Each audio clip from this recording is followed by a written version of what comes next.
ওয়া'বুদুল্লাহ ওয়া লা তুশরিকু বিহি শাইআন ওয়া বিল ওয়ালিদাইনি ইহসানা। তোমরা আল্লাহ তাআলার আনুগত্য স্বীকার করো, আল্লাহ তাআলার সাথে কাউকে শরীক সাব্যস্ত করবা না। এরপরে আল্লাহ তাআলা বলেন ওয়া বিল ওয়ালিদাইনি ইহসানা, ওরে সন্তানেরা সাবধান সাবধান, পিতা মাতাদের সাথে দুরাচরণ করবা না, পিতা মাতাদের সাথে সদা সর্বদা সুআচরণ করবা। কার নির্দেশ? সবাই বলেন কার নির্দেশ? এক নম্বর, আল্লাহ তাআলার আনুগত্য স্বীকার করো, তার সাথে শরীক সাব্যস্ত করো না। এরপরেই আল্লাহ তাআলা বলতেছেন পিতা মাতাদের সাথে সুআচরণ করবা, তাদের সাথে কখনো দুরাচরণ করতে পারবা না। কারণ কি, কেন করতে পারবা না? আল্লাহ তাআলা অপর এক আয়াতে বলেন ওয়াসাইনাল ইনসানা বিওয়ালিদাইহি ইহসানা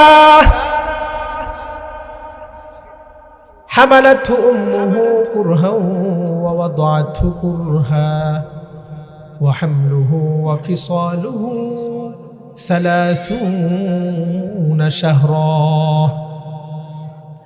আমি মানব জাতিকে নির্দেশ দিয়েছি তারা তাদের পিতা মাতাদের সাথে সুআচরণ করবে।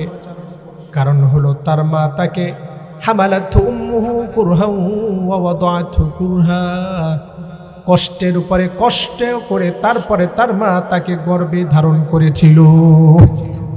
অত্যন্ত কষ্ট তার মা সহ্য করেছিল, তার বাবা তার জন্য অনেক কষ্ট করেছিল।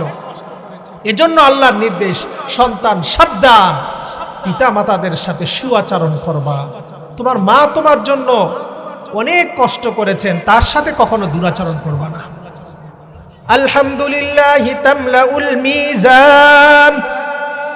কোন আল্লাহর বান্দা বান্দি যদি বলে আলহামদুলিল্লাহ, আপনারা আমার সাথে বলেন আলহামদুলিল্লাহ আলহামদুলিল্লাহ আলহামদুলিল্লাহ।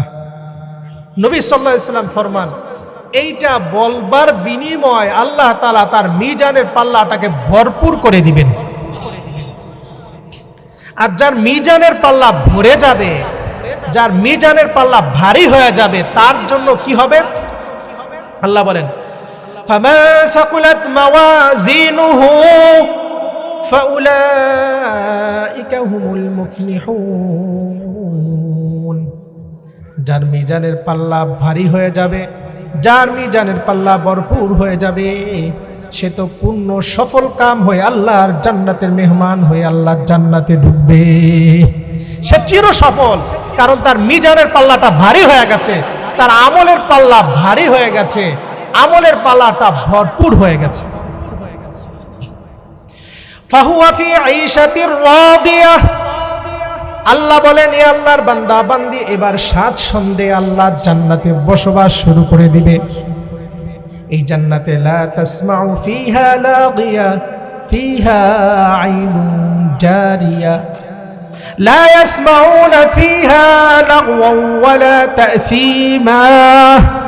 এই জান্নাতে কেহ কাউকে কোনো অসার বাক্য লাভ করবে না, কেউ কাউকে গালি দিবে না, কেউ কাউকে কোনো কিছু করবার জন্য আদেশ করবে না, কেউ কাউকে বলবে না তোমরা এটা কেন করেছো, এটা কেন করলা না, এটা করো, এমন কথা কেউ বলবে না।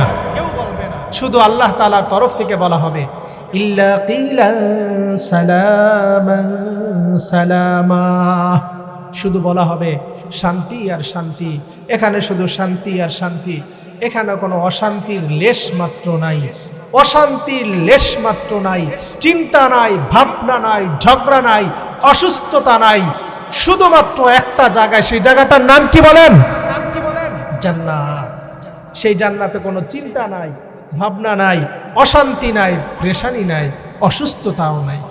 আপনি যখন জান্নাতে ঢুকবেন তো একজন ফেরেশতা ঢোকার আগেই বলবে ইন্না লাকুম আন তাসিহু ফালা তাসকিমু আবাদা ওয়া ইন্না লাকুম আন তাহইউ ফালা তামুতু আবাদা ওয়া ইন্না লাকুম আন তাশিব্বু ফালা তাহরুমু আবাদা। সব সময় জীবিত থাকবা, কখনো মৃত্যু তোমাদেরকে স্পর্শ করবে না, সব সময় সুস্থ থাকবা, অসুস্থতা তোমাদের কাছেও ঘেঁষবে না। তোমরা সব সময় স্বাচ্ছন্দ্যে থাকবা, আনন্দে থাকবা, অশান্তি কখনো তোমাদের কাছে এসে ঘেঁষবে না।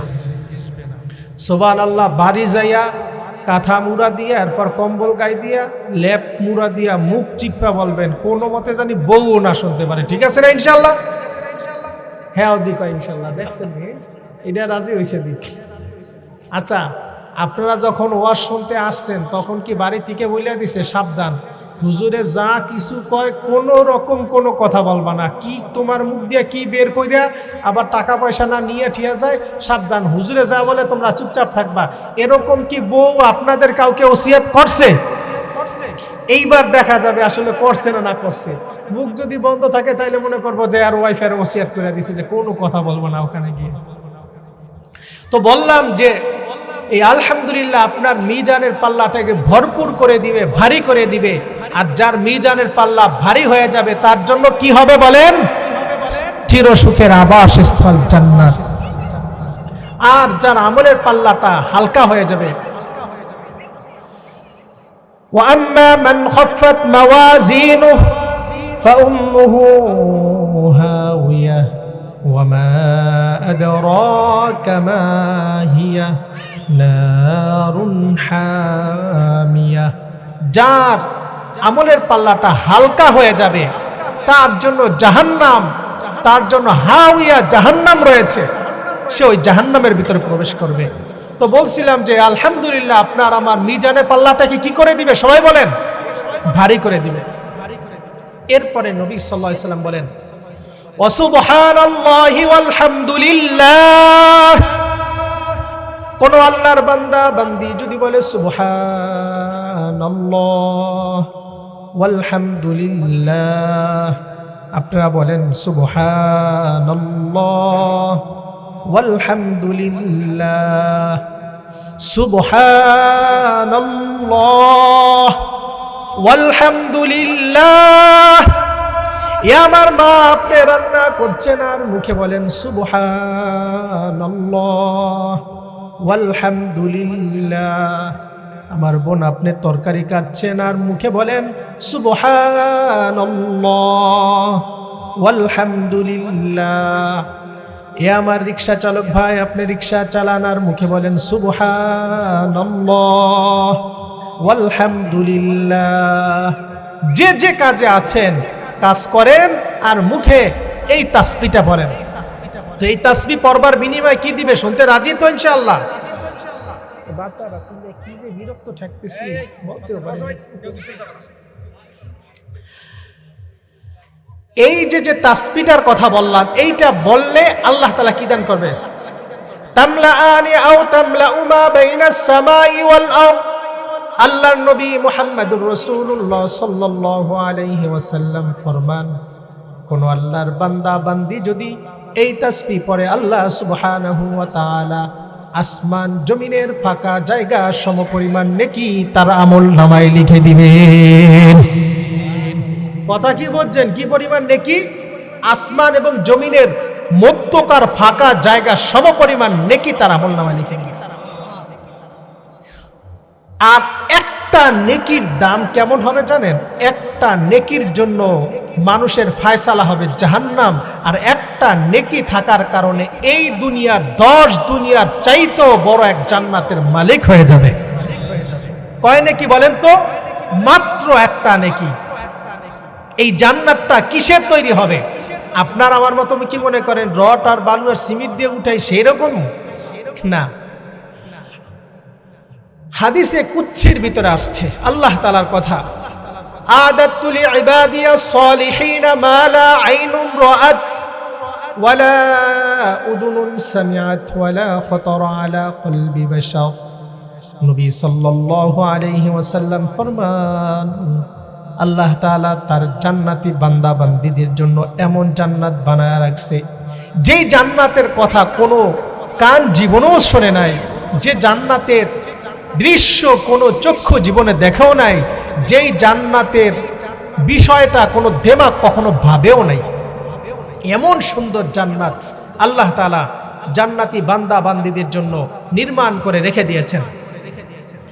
আবু হুরায়রা রাদিয়াল্লাহু তাআলা আনহু বললেন, ইয়া রাসূলুল্লাহ আল জান্নাতু মা বিনাউহা।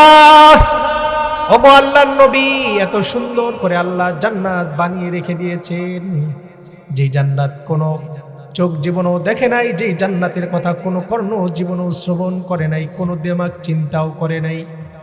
আল্লাহ তাআলা সেই জান্নাত কিসের দ্বারা নির্মাণ করে রেখে দিয়েছেন?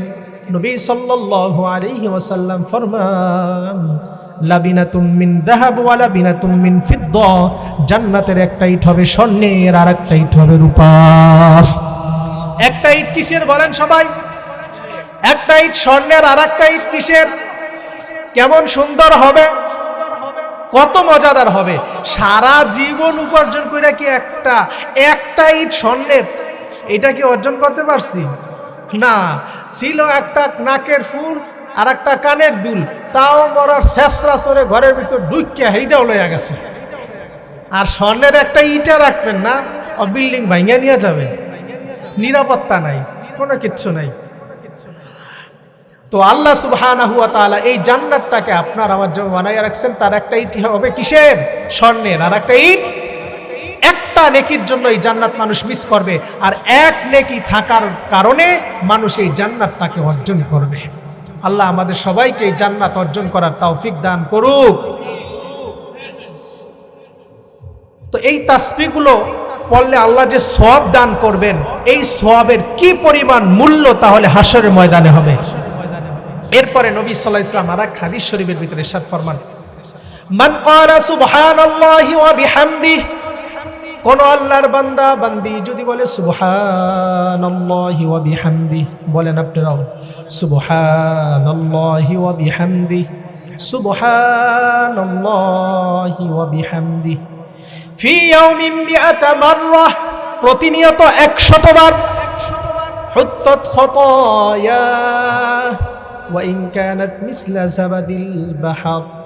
নবী সাল্লাল্লাহু আলাইহি ওয়াসাল্লাম ফরমান, আমার কোন উম্মত যখন এই তাসবিহ পড়বে প্রতিনিয়ত 100 বার, সে যদি সমুদ্রের ফেনা সমপরিমাণ গুনাহ করে থাকে, আল্লাহ এই তাসবিহ পড়বার বিনিময়ে মাফ করে দিবেন।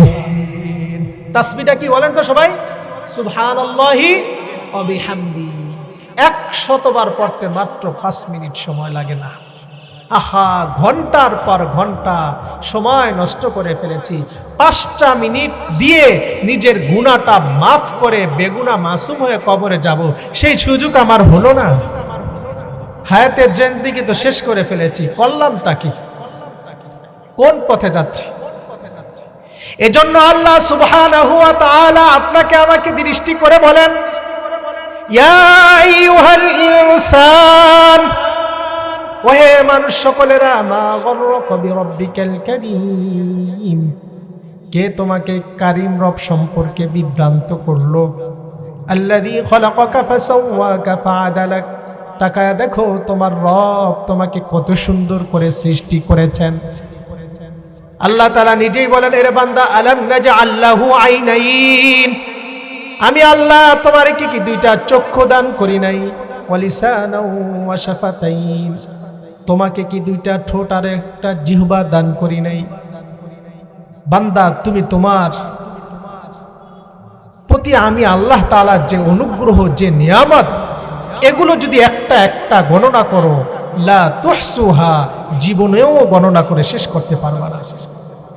এত নিয়ামত আমি আল্লাহ তাআলা তোমাকে দিলাম, তো আমি আল্লাহ তাআলার আনুগত্য ছেড়ে দিয়ে তুমি কোথায় যাচ্ছ? ফাইনা তাযহাবুন, যাচ্ছ কোথায়? মুক্তি আর সফলতা যদি খুঁজতে চাও, পেতে চাও, তাহলে সকল পথকে বন্ধ করে ফাফিরু ইলাল্লাহ, আমি রবের দিকেই চলে আসুন। কার দিকে চলে আসতে হবে? শান্তি পেতে চাইলে কার দিকে আসতে হবে? সবাই বলেন, আল্লাহ তাআলার দিকে ফিরে আসতে হবে, আল্লাহর আনুগত্য মেনে চলতে হবে। তাহলে আল্লাহ দুনিয়াতেও শান্তি দান করবেন, আখিরাতেও শান্তি দান করবেন। বর্তমানে এই আয়াতের ব্যাপারে এ বিষয়ে আলোচনা করা খুবই আমার কাছে জরুরি মনে হচ্ছে। বিভিন্ন জায়গা থেকে বিভিন্ন সময় অভিযোগ আসে বা সংবাদ মাধ্যমে আমরা দেখতে পাই যে বৃদ্ধদের সাথে তাদের সন্তানেরা কি দুরাচরণ করে, সারা জীবন সন্তানকে লালন পালন করে, এই বাবা মাকে বার্ধক্যে বার্ধক্যে যখন উপনীত হয় তাদেরকে বৃদ্ধাশ্রমে রাখা আসে না নাই? কি বলেন, আপনাদের সমাজে আসে না নাই? সমাজটা কিন্তু এইভাবে ভরে গেছে। তাকে এখন কি মনে করে? বিরক্ত মনে করে, ঘরের ভেজাল মনে করে, যে আমার সন্তানকে এত কষ্ট করে লেখাপড়া করালাম, এই সন্তান আমাকে যে ঘরে রাখবে সেটা সে এখন আর চায় না, আমাকে সে ঘরের বোঝা মনে করে। এরকম সন্তান সমাজের ভিতরে আছে না নাই? হ্যাঁ, এজন্যই আমি একটি আয়াত তেলাওয়াত করেছি। এই আয়াতের ভিতরে আল্লাহ তাআলা সন্তানদেরকে পিতা মাতাদের ব্যাপারে খুব ভয়ঙ্কর ভয়ঙ্কর কথা বলেছেন। আল্লাহ তাআলা এই আয়াতের ভিতরে বলেন, ওয়া'বুদুল্লাহ ওয়ালা তুশরিকু বিহি শাইআন ওয়া বিল ওয়ালিদাইনি ইহসানা। তোমরা আল্লাহ তাআলার আনুগত্য স্বীকার করো, আল্লাহ তাআলার সাথে কাউকে শরীক সাব্যস্ত করবা না। এরপরে আল্লাহ তাআলা বলেন, ওয়া বিল ওয়ালিদাইনি ইহসানা। ওরে সন্তানেরা সাবধান সাবধান, পিতা মাতাদের সাথে দুরাচরণ করবা না, পিতা মাতাদের সাথে সদা সর্বদা সুআচরণ করবা। কার নির্দেশ? সবাই বলেন কার নির্দেশ? এক নম্বর, আল্লাহ তাআলার আনুগত্য স্বীকার করো, তার সাথে শরীক সাব্যস্ত করো না। এরপরেই আল্লাহ তাআলা বলতেছেন পিতা মাতাদের সাথে সুআচরণ করবা, তাদের সাথে কখনো দুরাচরণ করতে পারবা না। কারণ কি, কেন করতে পারবা না? আল্লাহ তাআলা অপর এক আয়াতে বলেন, ওয়াসাইনাল ইনসানা বিওয়ালিদাইহি ইহসানা হামালাতহু উম্মুহু কুরহান ওয়া ওয়াদাআতহু কুরহা ওয়া হামলুহু ওয়া ফিসালুহু 30 শাহরা। আমি মানব জাতিকে নির্দেশ দিয়েছি তারা তাদের পিতা মাতাদের সাথে সুআচরণ করবে। কারণ হলো তার মা তাকে হামালাতহু উম্মুহু কুরহান ওয়া ওয়াদাআতহু কুরহা, কষ্টের উপরে কষ্ট করে তারপরে তার মা তাকে গর্ভে ধারণ করেছিল। অত্যন্ত কষ্ট তার মা সহ্য করেছিল, তার বাবা তার জন্য অনেক কষ্ট করেছিল। এজন্য আল্লাহর নির্দেশ, সন্তান সাবধান, পিতা মাতাদের সাথে সুআচরণ করবা। তোমার মা তোমার জন্য অনেক কষ্ট করেছেন, তার সাথে কখনো দুরাচরণ করবা না। অপর এক আয়াতে আল্লাহ সুবহানাহু ওয়া তাআলা ইরশাদ ফরমান, ওয়াসাইনাল ইনসানা বিওয়ালিদাইহি। আমি মানব জাতিকে নির্দেশ দিয়েছি তারা যেন তাদের পিতা মাতাদের সাথে সুআচরণ করে। হামালাতহু উম্মুহু ওয়াহনান আলা ওয়াহনি ওয়া ফিসালুহু ফি আমাইন। তার মা তাকে কষ্টের পরে কষ্ট করে গর্ভধারণ করেছে, এরপর ডেলিভারি করেছে, এরপরে তার বাচ্চাকে নির্দিষ্ট একটা সময়কাল পর্যন্ত দুগ্ধ পান করিয়েছে। আনিশকুরলি ওয়ালিদাইক। এরপরে আল্লাহ তাআলা বলেন, ওহে আমার বান্দারা, তোমরা আমার আনুগত্য স্বীকার করবা, আমার কৃতজ্ঞতা জ্ঞাপন করবা, আর তোমার পিতা মাতাদের এত অবদান, সেই পিতা মাতাদের কৃতজ্ঞতা জ্ঞাপন করবা, তাদের অকৃতজ্ঞতা জ্ঞাপন করবা না। আমি আল্লাহরও কৃতজ্ঞতা জ্ঞাপন করবা, তোমার পিতা মাতাদেরও কৃতজ্ঞতা তোমরা জ্ঞাপন করবা। নির্দেশটা কার? সবাই বলেন তো। দুনিয়ার কোন মানুষের না, নির্দেশ কার? জোরে বলেন কার? এজন্য আল্লাহর নবী মুহাম্মদুর রাসূলুল্লাহ সাল্লাল্লাহু আলাইহি ওয়াসাল্লামের কাছে এক সাহাবী চলে এলেন। এসে আল্লাহর নবীকে বললেন, ইয়া রাসূলুল্লাহ, নাহনু আহাক্কু বিহুসনি সাহাবাতি। আমি সবচেয়ে সুন্দর আচরণ কার সাথে করব? আমার সবচেয়ে সুন্দর আচরণ পাওয়ার সবচেয়ে বড় হকদার কে? আল্লাহর নবী বলেন, উম্মুক, তোমার মা। সাহাবী এরপরে বললেন, সুম্মা আইয়ুন, এরপরে কে? আল্লাহর নবী দ্বিতীয়বার বললেন, সুম্মা উম্মুক, তোমার মা। এরপরে সাহাবী তৃতীয়বার আবার বললেন, সুম্মা আইয়ুন, এরপরে কে? আল্লাহর নবী তৃতীয়বার বললেন, সুম্মা উম্মুক, এরপরও তোমার মা। সাহাবী আবার যখন চতুর্থবার বললেন, ইয়া রাসূলুল্লাহ, সুম্মা মান, এরপরে কে? আল্লাহর নবী চতুর্থ বেলায় বললেন, সুম্মা আবু, এরপর হলো তোমার পিতা। মাকে 3 গুণ আল্লাহ তাআলা বেশি শ্রদ্ধা সম্মানের কথা বলে দিয়েছেন। নবী সাল্লাল্লাহু আলাইহি সাল্লাম মাকে বেশি শ্রদ্ধার ব্যাপারে 3 গুণ বেশি বাবার চেয়ে প্রাধান্য দিয়েছেন। কেন? মা 3টা কষ্ট বেশি করে যেটা বাবা করে না। হামালাতহু উম্মুহু কুরহা ওয়া ওয়াদাআতহু কুরহা ওয়া হামলুহু ওয়া ফিসালুহু 30 শাহরা। মা গর্ভে ধারণ করে, মা ডেলিভারির যন্ত্রণা সহ্য করে, মা এরপরে বাচ্চাকে দীর্ঘ সময় পর্যন্ত দুগ্ধ পান করায়। আমার মা বোন যারা আসছেন, আপনাদের ব্যাপারে নবী সাল্লাল্লাহু আলাইহি ওয়াসাল্লাম অনেক সুন্দর কথা বলে গেছেন। কোনো নারী তার গর্ভে যখন সন্তান চলে আসে, এ নারী কেমন যেন যুদ্ধের ময়দানে চলে আসছে। যখন সন্তান ডেলিভারি হলো, সন্তানও বেঁচে গেল, মাও বেঁচে গেল, কেমন যেন এ নারী যুদ্ধের ময়দান থেকে গাজী হইয়া বাসায় প্রত্যাবর্তন করলো। আর সন্তান ডেলিভারির সময় কোনো নারী যদি মারা যায়, কোনো নারী যদি দুনিয়া থেকে চলে যায়, এ নারী কেমন যেন জিহাদের ময়দান থেকে শহীদ হয়ে শাহাদা বরণ করে সোজা আল্লাহ জান্নাতে চলে গেল। কথা কি আপনারা বুঝছেন? তাইলে এর মানে আবার এইটা না যে বাবাকে কোনো মূল্যায়ন করব না, মাকে নিয়ে থাকবো, বাবাকে জিজ্ঞাসা করব না, এর মানে এটা নয়। নবী সাল্লাল্লাহু আলাইহি ওয়াসাল্লাম এর জন্য এক হাদিস শরীফের ভিতরে বলেন, রিদর রব্বি ফি রিদল ওয়ালিদি ওয়া সাখাতুর রব্বি ফি সাখাতিল ওয়ালিদি। মা বাবার সন্তুষ্ট আল্লাহ তাআলা সন্তুষ্ট রয়েছে, মা বাবার অসন্তুষ্টতার মধ্যে আল্লাহ তাআলার অসন্তুষ্টতা রয়েছে। কোন সন্তানের প্রতি মা বাবা সন্তুষ্ট, এই লোকটার উপরে আল্লাহও সন্তুষ্ট। কোন সন্তানের প্রতি তার মা বাবা অসন্তুষ্ট, নবী সাল্লাল্লাহু আলাইহি ওয়াসাল্লাম ফরমান এই ব্যক্তির উপরে আল্লাহ তাআলাও অসন্তুষ্ট। কথা কি আপনারা বুঝছেন? যার উপরে বাবা মা সন্তুষ্ট, এই সন্তানের উপরে কে সন্তুষ্ট? আল্লাহ। যার উপরে বাবা মা অসন্তুষ্ট, এর উপরে কে অসন্তুষ্ট? সবাই বলেন, জোরে বলেন, আরো জোরে বলেন, কে অসন্তুষ্ট? এরপরে দেখেন এক আয়াতে, অপর এক আয়াতে আল্লাহ তাআলা কি বলেন?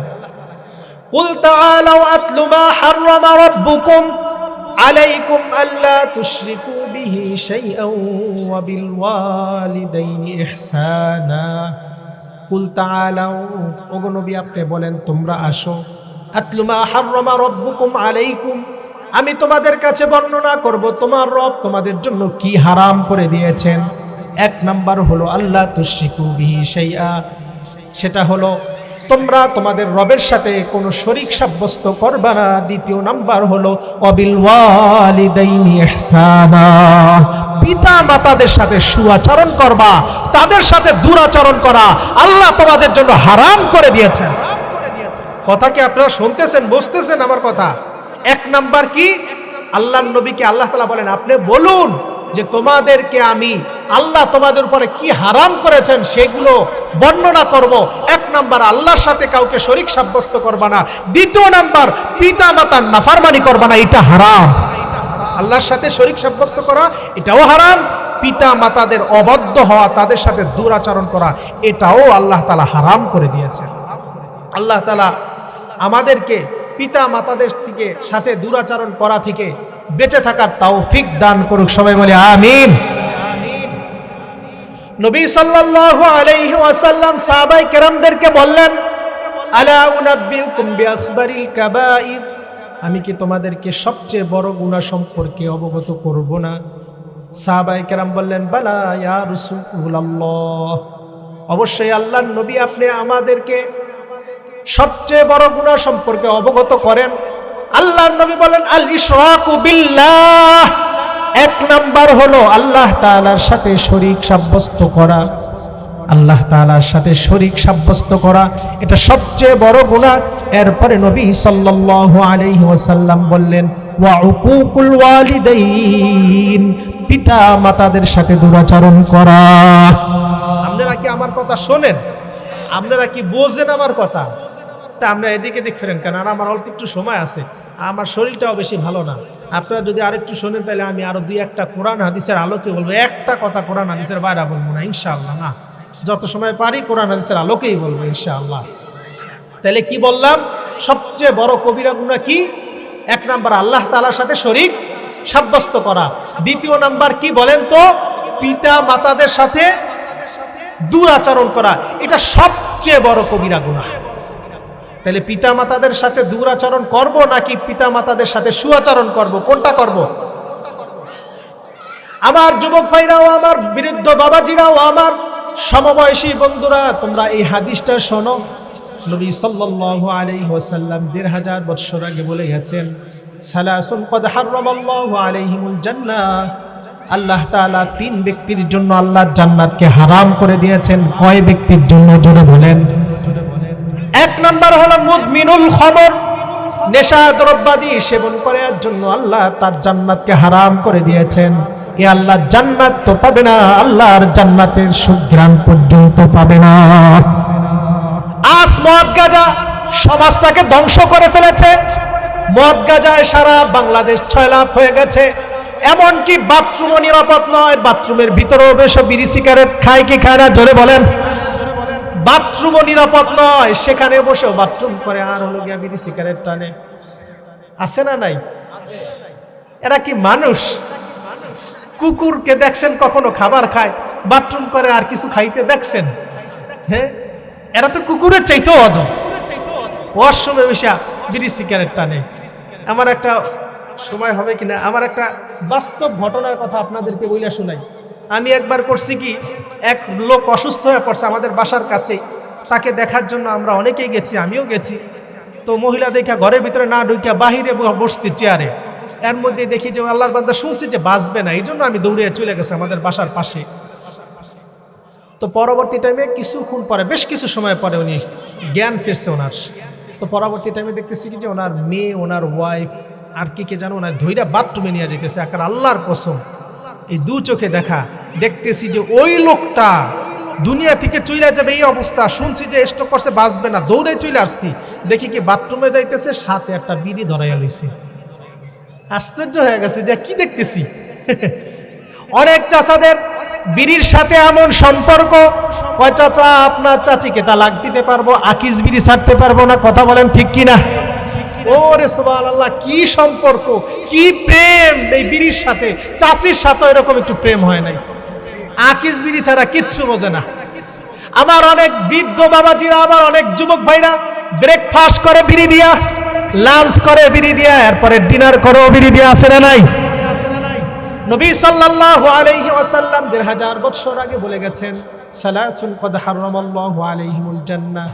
আল্লাহ তাআলা তার জান্নাতকে ৩ ব্যক্তির জন্য হারাম করে দিয়েছেন। এর মধ্যে এক ব্যক্তি হলো নেশা দ্রব্যাদি যারা সেবন করে, এদের জন্য আল্লাহর জান্নাত হারাম। দ্বিতীয় নম্বরে আসেন ওয়াল আক, পিতা মাতার অবাধ্য সন্তান, এর জন্য আল্লাহ তার জান্নাতকে হারাম করে দিয়েছেন। কেহ যদি আমার কথা শুনে থাকেন, কোন যুবক ভাইরা, আর আপনারা যদি বাবার সাথে দুরাচরণ করে থাকেন, মায়ের সাথে দুরাচরণ করে থাকেন, ভাই বাবা চলে গেলে আর জীবনও ডাকতে পারবেন না। আমারও বাবা চলে গেছে, মনে চায় বাবার জন্য অনেক কিছু করি, আর জীবনও করতে পারবো না। এ যুবক ভাই, তোমারও বাবা একদিন চলে যাবে, তুমিও কিছু করতে পারবা না। জীবন চলে গেল, বাবা বলে একবার ডাকতে পারবা না। হ্যাঁ, তোমার একদিন চোখের ঘুম ভাঙবে, এই চোখ একদিন খুলবে, তুমি বুঝবা তোমার বাবা তোমার জন্য কত বড় রহমত ছিল, তোমার জন্য কত বড় বটবৃক্ষ ছিল, তুমি একদিন বুঝবা। কিন্তু সেই দিন বাবাকে পাবা না। বাবার কবরের পাশে গিয়ে কাঁদবা আর বলবা, বাবা একটু ওঠো, তোমার কাছে পায়ে ধরে ক্ষমা চাবো, সুযোগ পাবা না। মায়ের কবরের পাশে গিয়ে তুমি টুকরে টুকরে কাঁদবা আর বলবা, মা তোমার মতো দরদি মানুষ তো আর দুনিয়াতে কেউ নাই, বুঝতে পারি নাই। হ্যাঁ, তোমার বোঝার সময়টা দেরি হয়ে যাবে। আজই বলি, তোমার হাতে পায়ে ধরে বলি, মায়ের জন্য মা যেটা পছন্দ করে তুমি জানো। তোমার মা কোন খাবারটা পছন্দ করে, তোমার বাবা কোন খাবারটা পছন্দ করে, আজই দোকান থেকে কিনে নিয়ে যাও, মায়ের বিছানার পাশে যাও, মা বলে ডাক দিয়ে জড়াই ধরো। মা তোমার জন্য দোয়া করবেন, আল্লাহর কসম করে বলি তোমার তকদির খুলে যাবে ইনশাআল্লাহ। তোমার রাস্তাঘাটে কান্নাকাটি করা লাগবে না, দোয়ার জন্য আমাদের কাছে আসা লাগবে না। মায়ের কাছে যাও, বাবার কাছে যাও, পায়ের কাছে গিয়ে বসো, আল্লাহ তাআলা তোমার কপাল খুলে দিবে। হ্যাঁ, সামনে আমার কয়েকটা হাদিস আছে, এই হাদিসের ভিতরে আলোচনাগুলো আসবে। সবাই মনোযোগ সহকারে শুনতে রাজি আছেন তো ইনশাআল্লাহ? সবাই মনোযোগ সহকারে শুনবেন তো? তাইলে সবচেয়ে বড় গুনাহ হলো আল্লাহ তাআলার সাথে শরীক সাব্যস্ত করা, আর হলো পিতামাতার অবাধ্য হওয়া। আর সবচেয়ে শ্রেষ্ঠতম আমল কি দেখেন? আল্লাহর নবী মুহাম্মদুর রাসূলুল্লাহ সাল্লাল্লাহু আলাইহি ওয়াসাল্লামের কাছে এক সাহাবী এসে বললেন, ইয়া রাসূলুল্লাহ আইয়ুল আমালি আহাব্বু ইলাল্লাহ, আল্লাহর কাছে সবচেয়ে প্রিয় আমল কি? নবী সাল্লাল্লাহু আলাইহি ওয়াসাল্লাম ফরমান, আস-সালাতু আলা ওয়াক্তিহা, ইসলামের মধ্যে আল্লাহর কাছে সবচেয়ে শ্রেষ্ঠতম আমল হলো 5 ওয়াক্ত নামাজ সময় মতো আদায় করা। সাহাবী বললেন, সুম্মা আইয়ুনার পরে কি? নবী সাল্লাল্লাহু আলাইহি ওয়াসাল্লাম ফরমান, দ্বিতীয় নাম্বার হলো বিররুল ওয়ালিদাইন, পিতা মাতাদের সাথে সুআচরণ করা। সবচেয়ে খারাপ কাজ কি? আল্লাহ তাআলার সাথে শরীক সাব্যস্ত করা আর পিতা মাতাদের সাথে দুরাচরণ করা। আর সবচেয়ে ভালো কাজ কি? 5 ওয়াক্ত নামাজ পড়া, পিতা মাতাদের সাথে সুআচরণ করা। কথা কি বোঝেন? সুবহানাল্লাহ দেখছেন কয় না? তাইলে মনে হয় এদের ওসিয়াত করছে মনে হয় না ভাই? একটু কইেন যে জায়গায় সুবহানাল্লাহ আসে, অন্তত গায়ে যে মশা মাছি বৈশা রয়েছে ওরা যেন একটু সইরা যায়। আপনাদের একেবারে জমে গেছেন, বড় হয়ে গেছেন নাকি? তাহলে আমার এই কথাটা কি আপনারা সবাই বুঝতে পারছেন? সবাই শুনতে পারছেন? এখন দেখেন, বাবা মায়ের সেবা যত্ন, বাবা মায়ের সাথে সুআচরণ করলে তাদের প্রতিদানটা কি হয়? আয়েশা রাদিয়াল্লাহু তাআলা আনহা বলেন, নিমতু ফারাই قال رسول عن عائشة رضي الله تعالى عنها قالت قال رسول الله صلى الله عليه وسلم أما عائشة صديقة رضي الله تعالى عنها বলেন, রাসূলুল্লাহ সাল্লাল্লাহু আলাইহি ওয়াসাল্লাম বলেছেন, নিমতু ফারাইতুনি ফিল জান্নাহ, আমি একবার ঘুমালাম, ঘুমের মাঝে স্বপ্ন যুগে আমি আল্লাহর জান্নাত দেখতে পেলাম। সামিআতু সাওতা কারিইন ইয়াকরাউ, আমি জান্নাতের ভিতরে যখন স্বপ্ন যুগে পদাচরণ করছিলাম, এর মধ্যে আমার কানের ভিতরে একজনের কোরআন তেলাওয়াত চলে এলো। আমি জিজ্ঞাসা করলাম, মান হাদা, এই ব্যক্তিকে? আমাকে বলা হলো, ক্বালু হাদা হারিসা ইবনে নুমান, ওগো আল্লাহর নবী, এই জান্নাতের ভিতরে যে তেলাওয়াত করছে আল্লাহর কালাম, এ হলো হারিসা ইবনে নুমান। ফাকালা রাসূলুল্লাহ সাল্লাল্লাহু আলাইহি ওয়াসাল্লাম, এইবার নবী সাল্লাল্লাহু আলাইহি ওয়াসাল্লাম বললেন, কাযালিকাল বিররু কাযালিকাল বিররু কাযালিকাল বিররু, উত্তম জিনিসের প্রতিদান তো এরকমই হয়, উত্তম জিনিসের প্রতিদান তো এমনই হয়। ওয়া কানা আবাররান নাসি বিউম্মি, এই হারিসা ইবনে নুমান তার মায়ের খুব সেবা শুশ্রূষা করেছিল, যার কারণে আল্লাহ তাকে জান্নাতের ভিতরে বসে কোরআন তেলাওয়াত করার সুযোগ করে দিয়েছেন। কোথায় বসে কোরআন তেলাওয়াত করে? জোরে, কোথায় বসে? কিসের লাইগা? জোরে বলেন, কিসের লাইগা কোরআন তেলাওয়াত করতে পারতেছে জান্নাতে বসে? সে মার খুব সেবা শুশ্রূষা করত, মাকে খুব ভালোবাসতো। আর এখন আমরা ভালোবাসি, চাকরি আর একটু কামাই সুদ হওয়ার পরে এরপরে নিজে ঢাকা গিয়া বাসা ভাড়া করি, কই আমার ছেলেদের লেখাপড়া লাগবে না? আর বৃদ্ধা মা জননী, বৃদ্ধ বাবা, তারা কষ্ট করে, শেষকালে কয়, বাবা এখানে যেহেতু আপনার সেবা যত্ন হয় না, তাইলে আপনাদের বৃদ্ধাশ্রমে রাইখে আসি। অপদার্থ, তোমার কপালও ভাত জমবে না। আর বাবা মা চোখের পানি ঝরায় বৃদ্ধাশ্রমে গিয়ে আর বলে, আহা সন্তান, তোর জন্য কি পরিমাণ কষ্ট করেছি, নিজে না খাইয়া তোকে খাওয়াইছি, নিজে না পরিধান করে তোকে পরিধান করিয়েছি, তুই আজকে আমাকে বৃদ্ধাশ্রমে রেখে আসছো। যে সমস্ত সন্তানেরা তার মাকে বাবাকে বৃদ্ধাশ্রমে রেখে আসে, ওইগুলো মানুষ না, ওইগুলো পশুর চাইতেও খারাপ। ওদেরকে মানুষ বলা আমি মনে করি জায়েজ নাই। এটা কেমন মানুষ? তুমি না ডায়রিয়া হয়েছিল পর প্রতিদিন 20 বার 25 বার করে বাথরুম করছো, তোমার মা বাবা তারাইয়া দিছিল, বৃদ্ধাশ্রমে রেখে আসছিল না, ছাপ করছে। আমিও বাসায় খাবার খেতে ওই দিন বসছি, দেখি বাচ্চা বাথরুম করে দিছে। আমার নিজের কাছে খুব মাইন্ডে লাগলো, আমি খাবার থুইয়া রেখা চলে গেছি, দেখি আমার ওয়াইফ, নারীরা তো পুরুষের তুলনায় তারা একটু পরিষ্কার স্মার্ট সুন্দর বেশি থাকে, এটাই তো স্বাভাবিক। তো আমার তুলনায় তার বয়সও কম, তো আমার থেকে সে সুন্দর, সব দিক দিয়ে সে আমার থেকে আর আগানো। দেখলাম এই মা জননী সইরা যায় নাই, দেখলাম ওই খাবারটা রাইখা হাতটা ধুইয়া বাচ্চাকে ফ্রেশ করে এরপরে নিয়ে এসা আমার বাহির থেকে ডাক দিতে গেছে, কয় পরিষ্কার করছে আসো। এরপর দেখি খাবার খেতে বসতে, এরপর আমারে বলতেছে যে, আমি বললাম যেগুলো মাইনারি লেখা, এর নামই হলো মা। এরপর আমার বাচ্চাটা ছোট, এরপর আমি বলছি, যদি বড় হস আমার সাথে ভালো আচরণ করস বা না করস, এই মায়ের সাথে কখনো দুরাচরণ করবি না।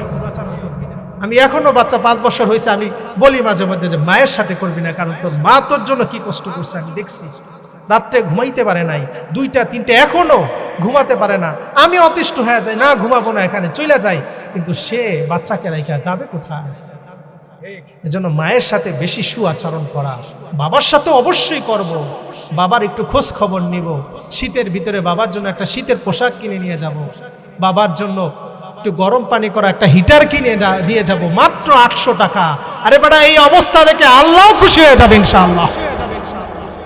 মায়ের জন্য একটা কম্বল 5-7 হাজার টাকা দিয়ে ভালো মানের একটা কম্বল কেনা যায় না?